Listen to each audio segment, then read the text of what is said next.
பார்க்க வந்த சேதி மட்டும் சொன்ன முல்லையே,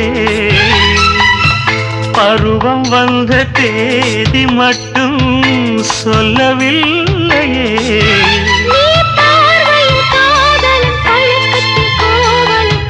சொல்லவில்லையே. உன்னை தொட்ட தென்றல் இன்று என்னை தொட்டு சொன்னதொரு சேதி, உள்ளுக்குள்ளே ஆசை வைத்து தள்ளி தள்ளி போவதென்ன நீதி.